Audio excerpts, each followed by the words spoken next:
Hi ನಮಸ್ಕಾರ ಕರ್ನಾಟಕದ ಪ್ರತಿಯೊಬ್ಬ ಪ್ರೇಕ್ಷಕರಿಗೆ ನಮಸ್ಕಾರ. ಇವಾಗ ನಾವು ಒಂದು ಸಸ್ಪೆನ್ಸ್ ಫಿಲ್ಮ್ ನೋಡ್ಕೊಂಡು ಬಂದೆ. ಯಾವುದಪ್ಪ ಅಂದರೆ ತೆಲುಗಿನಲ್ಲಿ ರಿಲೀಸ್ ಆದಂಥ ಫಿಲಮು KA ಫಿಲಮು. ಇದು ಕನ್ನಡದಲ್ಲಿ ಕೂಡ ಡಬ್ ಇದೆ. ಫಿಲಮು ನೋಡಿದ ಸ್ಟಾರ್ಟಿಂಗಿಂದ ಎಂಡ್ವರೆಗೂ ಸ್ವಲ್ಪ ನನಗೆ ಇಷ್ಟ ಆಗಿದ್ದೇನಪ್ಪ ಅಂದರೆ ಸ್ಟೋರಿ ಲೈನು, ಸ್ಕ್ರೀನ್ ಪ್ಲೇ ಯಾವ ಥರ ತೊಗೊಂಡಿದ್ದಾರೆ ಅಂದರೆ ನಮ್ಮ ಅನ್ಕೊಳ್ಳೋಕ್ಕಾಗಲ್ಲ. ಕ್ಲೈಮ್ಯಾಕ್ಸಿಗೆ ಗೊತ್ತಾಗುತ್ತೆ ಈ ಥರ ಫಿಲಮು ಇದೆಯಾ ಅಂತ ಅಂದ್ಕೊಂಡು ನಮಗೆ ಆವಾಗ ಯೋಚನೆ ಆಗುತ್ತೆ. ಆ ರೇಂಜಿಗಿದೆ ಫಿಲಮು. ಕಿರಣ್ ಅಬ್ಬಾರಾವ್ ಹೀರೋ. ಸಾಕಷ್ಟು ಫಿಲಮ್ ಮಾಡಿದ್ದಾರೆ, ಆದರೆ ಕೆಲವೊಂದಿಷ್ಟು ಫಿಲಮ್ 1-2 ಅಷ್ಟೇ ಹಿಟ್ಟಿದೆ, ಉಳಿದೆಲ್ಲ ಫ್ಲಾಪು.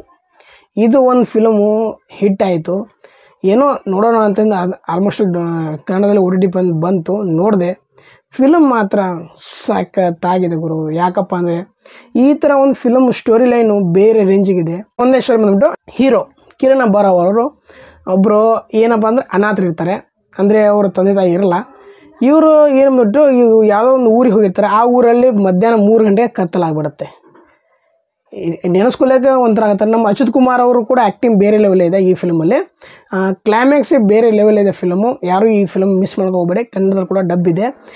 ಕಿರಣ್ ಅಬ್ಬಾರಾವ್ ಅವ್ರ ಆ್ಯಕ್ಟಿಂಗ್ ಬೇರೆ ಲೆವೆಲ್ ಇದೆ, ಸೂಪರ್ ಆಗಿದೆ. ಡೈರೆಕ್ಟರ್ ಮಾತ್ರ ಹೊಸಬ್ರಂತ ಕಸುತ್ತೆ. ಇಂಥ ಒಂದು ಮೂವಿ ಮಾಡೋದು ತುಂಬ ಸಖತ್ತಾಗಿದೆ.